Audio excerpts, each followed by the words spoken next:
কথিকা চ্যানেলের পক্ষ থেকে আপনাদের সবাইকে স্বাগত জানাচ্ছি আমাদের আজকের পরিবেশনায়। আজ আপনাদের জন্য থাকছে আশাপূর্ণা দেবী রচিত একটি ছোট গল্প, একটি অমোঘ মৃত্যু।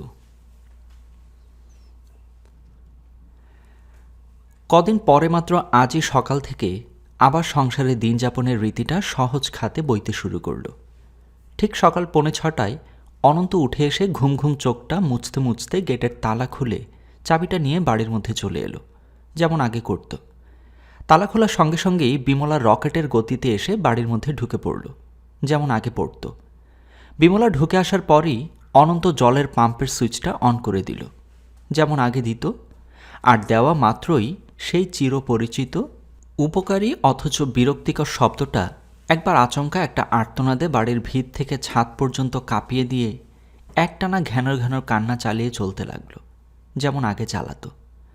সব একেবারে যথাযথ, যেন সংসারে ভয়ানক একটা ওলটপালট হয়ে যায়নি। কিন্তু এ কদিন কি এসব হচ্ছিল না? ভাবলেন অমিতাভ বসু রায়। অথচ এ কাজগুলো তো বন্ধ হবার নয়, বরং হিসেব করে দেখলে এগুলো অনেক বেশি বেশি হবার কথা। বাড়িটা তো জনারণ্য হয়ে গিয়েছিল কদিন, কিন্তু কিছুই টের পাওয়া যাচ্ছিল না।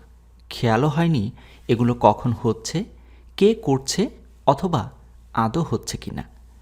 মনে হচ্ছিল দিন যাত্রায় স্বচ্ছন্দ ধারাটার উপর হঠাৎ কোথা থেকে একটা বৃহৎ পাথরের চাই এসে পড়ে প্রবাহের মুখটা দিয়েছে আটকে। প্রবাহিত ধারাটা বিরাট একটা কলরোল তুলে ঘূর্ণিপাক খেতে খেতে এলোমেলো ছড়িয়ে পড়ছে। আজই হঠাৎ সেই পাথরের ভারটা অনুভবে পাওয়া যাচ্ছে না। নইলে গতকাল সন্ধ্যাতেও তো গতকাল সন্ধ্যাতেও সীমা যখন ট্যাক্সিতে উঠতে যাচ্ছিল, তখনও ধারণা করা যায়নি এ বাড়ির জীবনযাত্রার এই সহজ খাতটা কোথাও কোনোখানে টিকে আছে। তখন ওই পাথরের চাইটা আরও ভারী হয়ে উঠেছিল, আর ওই ঘূর্ণিপাকের কলরোলটা অধিক উদ্দাম হয়ে উঠেছিল। তখন একেবারেই ভাবা যায়নি আজই সকালে সংসারের চাকাটা আমার নির্ভুল চলতে শুরু করবে। অন্তত অমিতাভ বসু রায় ভাবতে পারেননি। এখন তাই ভেবে অবাক হচ্ছেন, সীমা সেই গেটের সামনে পড়ে আছড়া আছড়ির দৃশ্যটা যদি বা মুছে গিয়ে থাকে, সেই তীব্র তীক্ষ্ণ বিলাপধ্বনিটা এমন মিলিয়ে গেল কি করে? সত্যি ভীষণ অবাক হয়ে ভাবলেন। তখন যে মনে হচ্ছিল ওই মর্মান্তিক বিলাপের বাণী আর ধ্বনি বাড়ির ইট কাঠ লোহা সিমেন্টের ভিতরে ভিতরে ঢুকে যাচ্ছে। তা ঢুকেই যদি না যাবে, অমিতাভ বসু রায় এখনও শুনতে পাচ্ছেন কি করে? ও মা গো, তোমার এই গেট থেকে জন্মের শোধ বেরিয়ে যাচ্ছি মা, আর কখনো আসবো না। তুমি শূন্য বাড়িতে আর ঢুকবো না। তোমার সীমায় এ দরজা থেকে চিরকালের মতো বিদায় হয়ে যাচ্ছে। পরিতোষ তখন মৃদু ভৎসনার মতো করে বলেছিল, আহ খুকু, কি বলছিস যাতা? বাবা রয়েছেন না? বাবাকে দেখতে আসবি না তুই? তাতেও সীমা বেশি হাহাকার করে উঠেছিল। বাবাকে তোমরা দেখো দাদা, খুকু আর আসছে না। যেদিন ছুটতে ছুটতে এসে আমি মার মরা মুখ দেখেছি, সেদিনই প্রতিজ্ঞা করেছি। শেষটা আর উচ্চারণ করতে পারেনি, হু হু করে কেঁদে উঠেছিল। সীমা সে কান্না হয়তো আরও অনেকক্ষণ চলত, যদি না তার বর মনে পড়িয়ে দিত আর দেরি করলে ট্রেন ফেল হয়ে যাবে। প্রণাম টনামের পর্ব চুকিয়েই গাড়িতে উঠতে গিয়েছিল সীমা, তাই তাড়া খেয়ে কান্না থামিয়ে চোখ মুছতে মুছতে গাড়িতে উঠে পড়েছিল। গাড়ি ছেড়ে দিয়েছিল, আর ওই ছেড়ে দেওয়ার ঠিক পর মুহূর্তেই প্রথম বাড়িতে মৃত্যুর স্তব্ধতা নেমে এসেছিল। নিজের দোতলার ঘরের জানলার সামনে পাতা বেতের চেয়ারটায় বসে অমিতাভ অবশ্যই স্তব্ধ হয়েই বসেছিলেন, যেমন এই কদিন ধরে বসে থেকেছেন, যেমন এখন এই সকালেও বসে আছেন। কিন্তু আর কোথাও তো স্তব্ধতার স্পর্শ ছিল না। সারাক্ষণই তো কথা আর কথা, জানা অজানা সব কণ্ঠধ্বনি, বিচিত্র সব প্রসঙ্গ অমিতাভের কানের পর্দায় আছড়ে আছড়ে এসে পড়েছে। সবথেকে বেশি সীমার কণ্ঠস্বর। সীমার গাড়ি ছেড়ে যাবার পর আর কেউ একটি কথা বলল না, যেন হঠাৎ লোডশেডিংয়ে পুজো প্যান্ডেলের উদ্দাম মাইকটা বোবা হয়ে গেল। বাড়িতে যে পরিতোষ আর মনতোষ নামের দুটো বড় বড় ছেলে আছে, আছে মীরা নামের একটা করিতকর্মা বউ, আর তার একটা ছটফটে দুরন্ত ছেলে, আছে বাগ্যবাগীশ অনন্ত, আর অবিরত তার সঙ্গে কলধ্বনিরত পশুপতি। এসব আর বোঝা গেল না। অনন্ত অমিতাভ বসু রায় বুঝতে পারলেন না। ওই স্তব্ধতার মধ্যে ডুবে গিয়ে বসে রইলেন সময়ের জ্ঞান হারিয়ে, বুঝিবা নিজেকেও হারিয়ে। অমিতাভ কি ওই স্তব্ধতার গভীরে ডুবে গিয়ে মণিমালাকে ভাবতে বসেছিলেন? মণিমালার হাসি, কথা, চলাফেরা, প্রতিটি ভঙ্গি? না, তাও নয়। অমিতাভ বসু রায় নামের মানুষটা কতখানিটা সময় যেন একটা ভাব শূন্যতার ঝাপসা ছায়া আচ্ছন্ন হয়ে পড়ে থেকেছিলেন। যেন অনেকক্ষণ পরে খেয়াল হলো তিনি কিছু ভাবছিলেন না এতক্ষণ। খেয়াল হতে ভাবলেন বাড়ি শুদ্ধ সবাই কি সীমাকে তুলে দিতে স্টেশনে গেছে। তারপর ভাবলেন তা কি করে হবে, একখানায় তো মাত্র ট্যাক্সি এসেছিল, সেখানেতে তো চলে গেল সীমা, সীমার বর আর তার মেয়ে দুটোকে নিয়ে। তবে হঠাৎ খুব একটা কষ্টের অনুভূতি কামড় দিল অমিতাভ বসু রায়কে। দম আটকে আসা বুক চাপা কষ্ট। হঠাৎ পৃথিবীর সব বাতাস ফুরিয়ে গেল নাকি? ওই বাতাস ফুরানো কষ্টটা বাড়তে বাড়তে দারুণ একটা অভিমান এসে গেল অমিতাভের। আমার কাছে কেউ আসছে না কেন? আমি বলে যে একটা মানুষ আছে বাড়িতে, সেই কথাটা কি ভুলে গেল সবাই? ভুলে গেল আমি সেই কখন থেকে একা বসে আছি? আমার তো খুব জলতেষ্টাও পেতে পারে।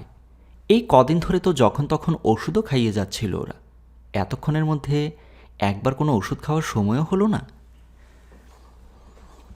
আমি কি কারো নাম ধরে চেঁচিয়ে ডেকে উঠব? খোকার, মহির, মীরার, নিদেন পক্ষে অনন্তর নাম ধরেও? কেউ এলে বলে উঠব, বুঝতে পারছো না আমার ভীষণ কষ্ট হচ্ছে, আমার দম আটকে আসছে, আমার ভয় করছে, তোমরা আমায় ফেলে কোথায় চলে গেছো? না, ডাকলেন না। ডেকে উঠতে পারলেন না বলেই ডাকলেন না। আর ক্রমশ ওই তীব্র অভিমানটাকে ঝেড়ে ফেলে দিতে চেষ্টা করে কিছুটা সফল হলেন। ভাবলেন কি ভাবছি বোকার মতো, ওরা আমায় একা ফেলে রেখে কোথাও চলে যাবে? কিন্তু বাতাস বন্ধ ভাবটা যেতে চাইছে না। এটা বোধ হয় শুধু মানসিকই নয়, শারীরিকও। উত্তেজনাটা থিতিয়ে গেল। ভাবলেন এর নামই তাহলে মৃত্যুর স্তব্ধতা। আর এই স্তব্ধতার শিকার হবার ভয়েই তাহলে একটা মৃত্যুর সঙ্গে সঙ্গে 100 রকম আচার অনুষ্ঠান নিয়মনিষ্ঠার সমাহারের মধ্যে আত্মরক্ষার ব্যবস্থা। আজীবনই দেখে আসছেন অমিতাভ পরিবারের কারো মৃত্যু ঘটলে একটা পারিবারিক সমারোহময় সম্মেলন, কিন্তু তার কারণ নিয়ে চিন্তা করার কথা মনে পড়েনি কখনো। আজ হঠাৎ মনে পড়ল। কদিন ধরে বাড়িতে কত লোক, কত কথা, কত আয়োজন। ডেকোরেটরের লোকেরা যখন ছাদে প্যান্ডেল খাটাবে বলে মাল মশলা বাঁশ দড়ি এনে গেটের সামনে ফেলেছিল, বিয়েবাড়ির মতো লাগছিল। খুকুর আর পরিতোষের বিয়ে তো এই বাড়িতে আসার পরই হয়েছে। এই কদিন জানলার ধারে এই বেতের চেয়ারটায় বসে বসে কত কিছুই দেখতে পেতেন অমিতাভ। ঝাঁকা মোটের মাথায় চাপিয়ে বাজার আসছে, যখন তখন হাড়ি হাড়ি দই আর বাক্স বাক্স মিষ্টি আসছে। অনন্ত মিনিটে মিনিটে গেট ঠেলে বেরিয়ে যাচ্ছে আর ফিরে আসছে। কি জন্যে এই বেরোনো বুঝতে পারছিলেন না অমিতাভ। জিজ্ঞেস করতে ইচ্ছে করতো না, কথা কইতে উৎসাহ আসতো না, অথচ এখন ইচ্ছে হচ্ছে। মনে হচ্ছে ওরা যদি কেউ কাছে এসে বসত, পরিতোষ, মনুতোষ অথবা মীরা, অমিতাভ কথা বলে বাঁচতেন। সে কি এই স্তব্ধতার হাত থেকে মুক্তি পেতে? অনেকক্ষণ পরে অমিতাভের মনে হলো যেন যুগ যুগান্তর পরে অনন্ত এলো হরলিক্স নিয়ে। জগতে কত রকম নতুন নতুন পানীয় দেখা দিয়েছে, ভিটামিন বহুল, প্রোটিনযুক্ত।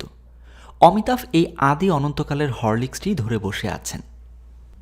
মণিমালা বলতেন, বেজায় রক্ষণশীল মন তোমার, নতুন কিচ্ছু নিতে চায় না। তখন অমিতাভ বসু রায় নামের এই গম্ভীর মানুষটা হাসি চাপা গলায় বলতেন, নিতে চায় না সেটা তোমারই ভালো, চাইলে মুশকিল হতো। বাবু, হরলিক্সটা খেয়ে নিন। অনন্ত সচেতন করে দেয়। আর ওই দেওয়াটার সঙ্গে সঙ্গেই সেই চাপা অভিমানের উত্তেজনাটা ফিরে আসে অমিতাভের। ক্ষুব্ধ গলায় বলেন, এত রাত্রিরে আর হরলিক্স কেন? অনন্ত বলল, রাত্রির কথা, এই সময়ই তো খান। এই সময়? এই রাত 10টায়? অনন্ত শান্ত গম্ভীর। 10টা কি বাবু, এই তো 8টা বাজল, 8টাতেই তো খান। ওর ওই শান্ত ভঙ্গিতে ভারী রেগে গেলেন অমিতাভ।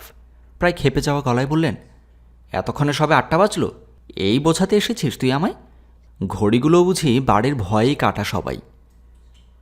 তারপর অনন্ত একটু নিঃশ্বাস ফেলল, বলল, আর কেউ বলতে আসবেও না, মাসিমাই ছুটে ছুটে এসে সংসারের সকল খবর, সকল বার্তা আপনার গোচর করে যেতেন। অমন জমজমাটি মানুষটা কর্পূরের মতো উবে গেল, এই তো পৃথিবী। দার্শনিক এই মন্তব্যটি করে বিদায় নিল বাক্যবাগীশ অনন্ত। অমিতাভ যেন অবাক হয়ে বসে রইলেন। অসময়ে শুতে চান না, রাতে ঘুম হবে না ভয়। তারপর অনেক রাত্রে, কিংবা অনেক রাতে নয়, অমিতাভের মনে হয়েছিল অনেক রাত পশুপতি অমিতাভের রাতের খাবার নিয়ে এসেছিল, 2খানা টোস্ট, 1 প্লেট স্টু। পশুপতির সঙ্গে মনতোষ এসে দাঁড়িয়েছিল। অমিতাভের হঠাৎ ওর দিকে তাকাতে লজ্জা করল। চোখ নিচু করে অস্ফুটে বললেন, তোমরা কখন খাবে? মনতোষ আস্তে আস্তে বলল, কিছু খাবো না, স্রেফ 1 গ্লাস জল খেয়ে শুয়ে পড়ব। অমিতাভের মনে হলো এই বিষয়ে বোধহয় তার কিছু দায়িত্ব এসে জন্মেছে এখন। সোজা হয়ে বসলেন আর বললেন, কেন? মনতোষ বলল, ভীষণ বেলায় খাওয়া হয়েছে, খুকুরা বেরিয়েছিল, ফিরতে দেরি হলো। কিন্তু এসব তো গতকালকের কথা। অমিতাভ জানেন না রাত্রে কেউই কিছু খেয়েছিল, না সকলেই স্রেফ 1 গ্লাস জল খেয়ে শুয়ে পড়েছিল। তার নিজের তো খেতে খেতে মনে হচ্ছিল সেই পাথরের চাইটা গলার মধ্যে আটকে আছে, অথচ আজ সকালের চেহারা আশ্চর্য রকমের স্বাভাবিক। অদ্ভুত না? অমিতাভ বসু রায় দেখলেন আজ ঠিক 7টায় তার ব্রেকফাস্ট এসে গেল, যেমন আগে আসত। ছানা, বিস্কিট, কর্নফ্লেক্স, আপেল সিদ্ধ আর চা, অবিকল আগের মতো। হঠাৎই গেটের সামনে চোখ পড়ল। দেখলেন প্রকাণ্ড সেই নীল রঙের স্কুল বাসটা গেটের সামনে দাঁড়াচ্ছে। আজ আর কেউ কোনো খান থেকে ভারী ভারী গলায় বলে উঠল না, যাবে না? আজ টোটো স্কুলের ইউনিফর্ম পরে, কাঁধে ওয়াটার বটল আর হাতে বইয়ের ব্যাগ ঝুলিয়ে অমিতাভের ঘরের দরজায় এসে দ্রুতলয়ে বলল, দাদু টাটা। তারপর দুধ দাঁড়িয়ে নেমে গেল যেমন বরাবর যেত, আর ঠিক আগের মতোই অনন্তর হাতে ব্যাগটা ধরিয়ে দিয়ে তড়াক করে বাসে উঠে পড়ে ঝুঁকে হাত বাড়িয়ে ব্যাগটা তুলে নিত। এরপর নিশ্চয়ই বাজারে চলে গেল অনন্ত। তাই নিয়ম ছিল, টোটোকে বাসে তুলে দেবার সময়ই বাজারের থলি আর টাকা নিয়ে নামত। কিন্তু বাজারের তালিকাটা গুছিয়ে বলে দেবে কে? বারবার সামছা দেবে কে অনন্তকে, যাতে না কিছু আনতে ভুল হয়ে যায়? অমিতাভ একটা খেইহারা সুতোর জট হাতে নিয়ে বসে রইলেন। ঘড়ির কাঁটাটা সরতে চায় না কেন? বেলা তো বড় হয়ে গেল কেন? তবু এক সময় ঘড়ির কাঁটা নড়ল। মনতোষ অফিস যাবার সাজে এসে এ ঘরের দরজায় এসে দাঁড়ালো।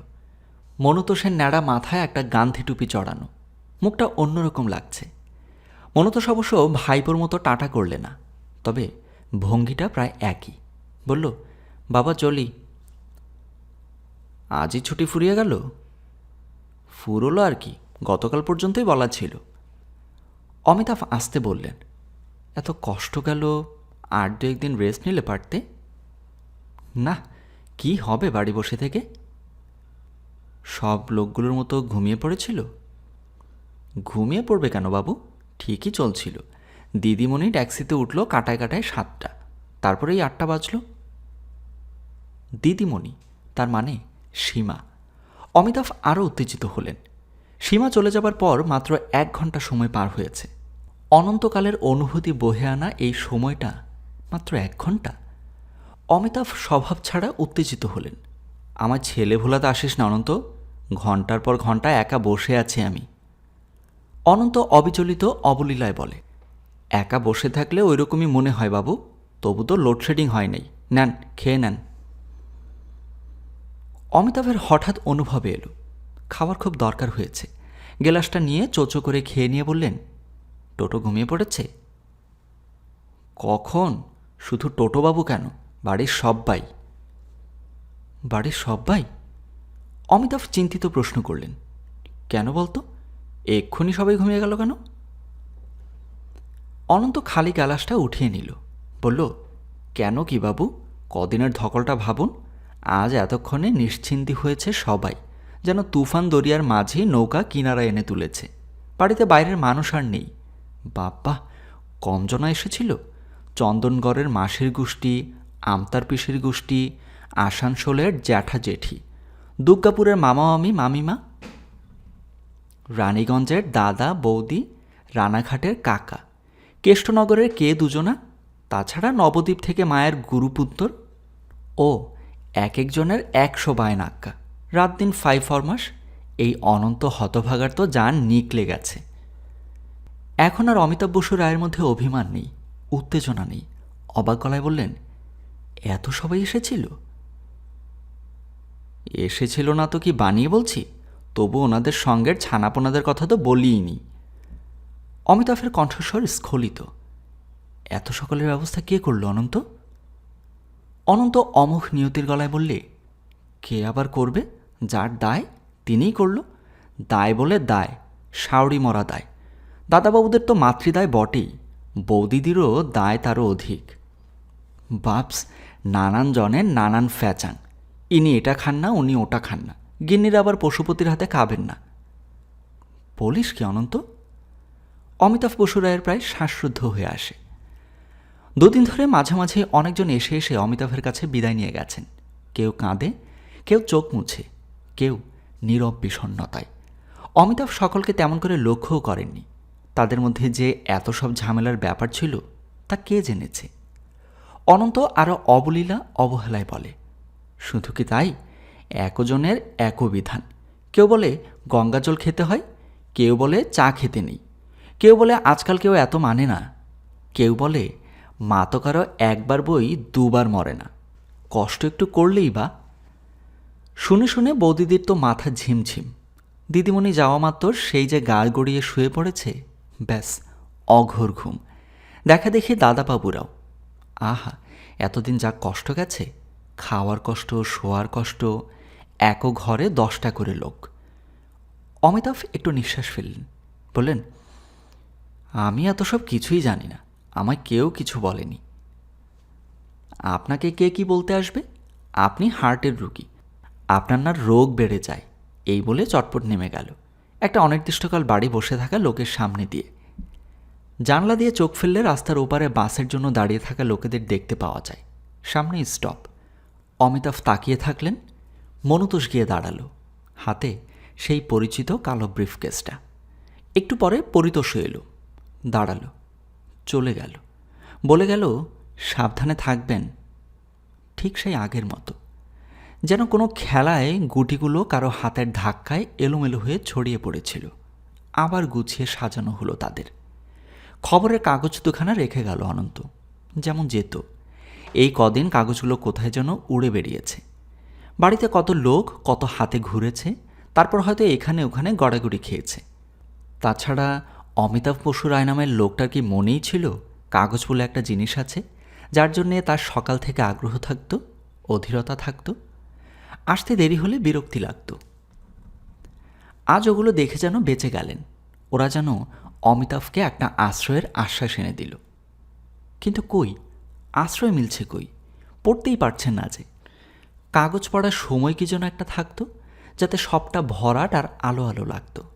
ও একটা উজ্জ্বল উপস্থিতি, একটা অকুণ্ঠ কণ্ঠ, তুমি আগে ইংরেজিখানা পড়তো, বাংলাখানা আমায় দাও, পড়েনি।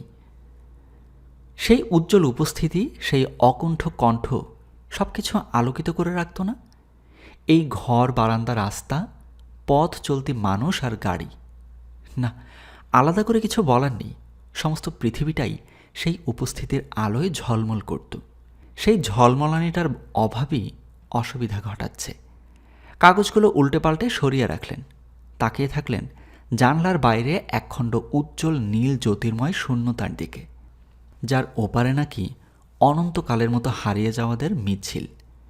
জীবনব্যাপী সাধনার জ্ঞান বিজ্ঞানের সঞ্চয় ধূলিসাৎ করে দিয়ে অবুঝ শৈশবের একটা অলিক ধারণা এক মোহময় আশ্বাস বহন করে নিয়ে আসে। অনেকক্ষণ স্থির দৃষ্টিতে তাকিয়ে থাকলে নাকি চকিতের জন্য একবার ওই নীল জবনিকা বিদীর্ণ করে ফুটে ওঠে সেই মিছিলের মুখের একখানি মুখ। রোদ চড়া হয়ে উঠছে। নীলটা এখন ঝকঝকে তলোয়ারের মতো। তাকানো যাচ্ছে না আর। চশমাটা খুলে মুছে নিলেন অমিতাভ। আর ঠিক তখনই খেয়াল হলো অনেকক্ষণ থেকে একটানা একটা কাকের ডাক শোনা যাচ্ছে, বাড়িরই কোনোখানে। আশ্চর্য, কেউ ওটাকে তাড়িয়ে দিয়ে বলে উঠছে না কেন? দূর হ লক্ষ্মী ছাড়া, কেবল অপয়া ডাক ডেকে মরছে। অমিতাভ কি কাউকে জোরে ডেকে বলবেন, কাকটাকে কেউ তাড়াচ্ছ না কেন? শুনতে পাচ্ছ না কি বিশ্রী ডাকছে? কিন্তু কি করে বলবেন? অমিতাভই না হেসে হেসে বলতেন, খোকা দেখ, তোদের মা প্রথম ভাগখানাও পড়েনি, জানে না কাক ডাকে কাকা, আগে অ পরে আ। মীরা এলো, বলল, বাবা আপনার স্নানের সময় হয়েছে। তারপর কাগজগুলো গুছিয়ে রেখে বলল, কদিন যা গোলমাল গেল, ভীষণ অনিয়ম হয়ে গেছে আপনার। নাওয়া খাওয়া কিছুই ঠিক সময় মতো হয়নি। এবার একটু নিয়ম মতো অনন্তকে পাঠিয়ে দেবো হেল্প করতে। অমিতাভ তাড়াতাড়ি বললেন, না মা, দরকার হবে না। অমিতাভের নিজস্ব স্নানের ঘরে সবই হাতের কাছে আছে। তাছাড়া একটা ভারী টুল পাতা আছে, মণিমালার ব্যবস্থা। হার্টের রোগীর পক্ষে দাঁড়িয়ে স্নান করা ক্ষতিকর, এই তার ধারণা ছিল। স্নানের ঘরের দরজাটা বন্ধ করে দিলেন অমিতাভ। এখন কিছুক্ষণের জন্য নিজেকে ছেড়ে দেয়া যায়। জলের ট্যাপটা খুলে দিয়ে চুপি চুপি কথাও বলা যায়। কিন্তু কি বলবেন?